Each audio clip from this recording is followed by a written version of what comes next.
Well, hello, night owls. Wow, look at all of that regalia. It reminds me of when my cap and gown first came in the mail. I was so excited I put them on right away, stood in front of the mirror, smiled, and whispered, "I did it."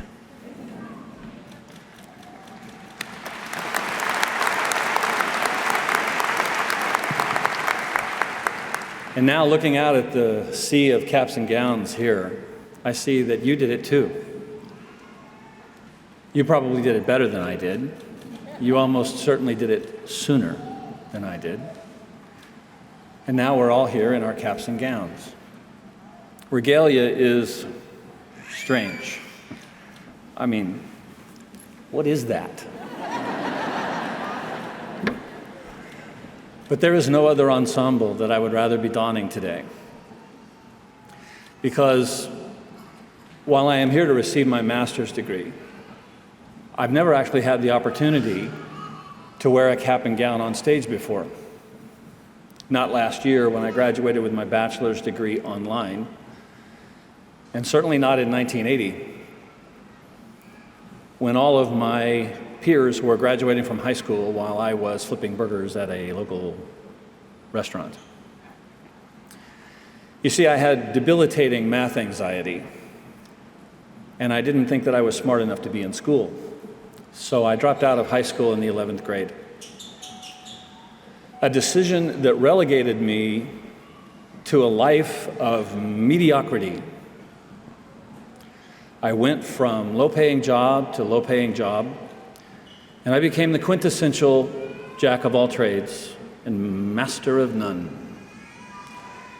It wasn't until I was almost 30 that I even bothered to attempt the GED. To pass the GED, you have to score into the 27th percentile on all 4 sections, including the math section. And I didn't score into the 27th percentile in the math section. I scored into the 78th percentile.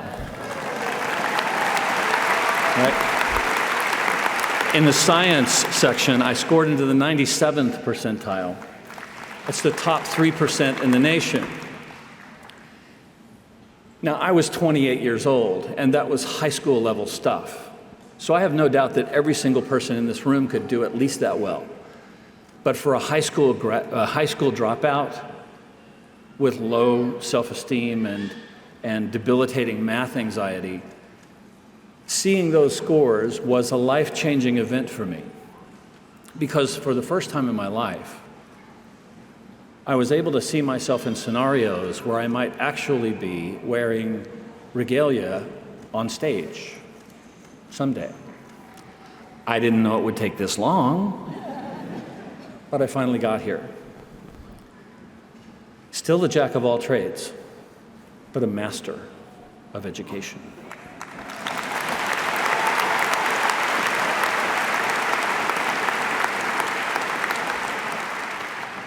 Of all the trades that I jacked, of all the things in the world that I could have mastered, in the end, it turned out to be education, the one thing that I didn't think I could do, and yet here I stand. I do wish I'd done it sooner. If I had, I'm quite certain that I would have become a college professor.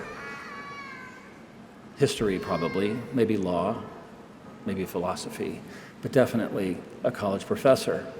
Instead, I did find my way into teaching as a vocational teacher, which meant substantially less income and years of hardship and financial struggle. But if teaching is who you are, you teach when you can. And I'm proud to say that for the last 10 years, I've run one of the top 10 STEM labs in the United States.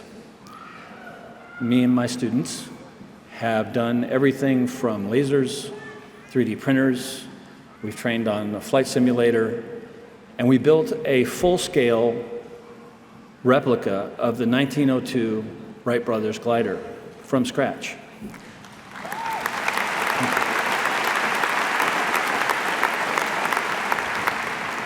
And I've personally trained over 100 STEM lab teachers along the way.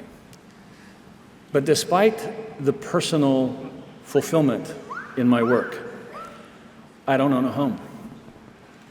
I don't go on vacations. For the last few years of inflation, they have practically buried me and my family. So this regalia, this ceremony, represents a major turning point for me in my life. I've already started to entertain offers for more money than I've ever made in my life. And I know that I'm only one example. I know that for every one of you, this is a turning point for you as well. If you're here wearing a cap and gown today, it is still morning,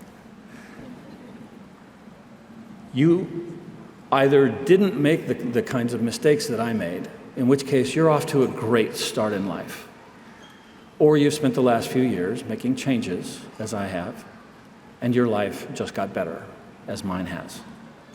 Either way, you're here. And I'm proud of you. And I can say that to you because I'm an old man. I turned 62 in a few days, and I'm allowed to be proud of people who are younger than me, even if they're strangers.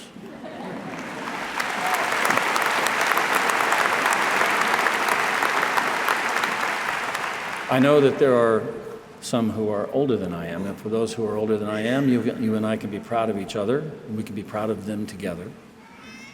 And I know that it goes without saying, doesn't it?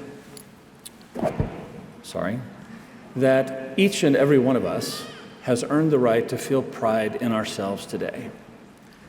And by all means, let's do that.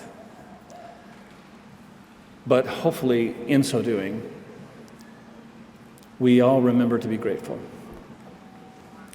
I, for one, am deeply grateful to my mother and to my brother, two people who went out of their way, who went all in to help me accomplish this goal.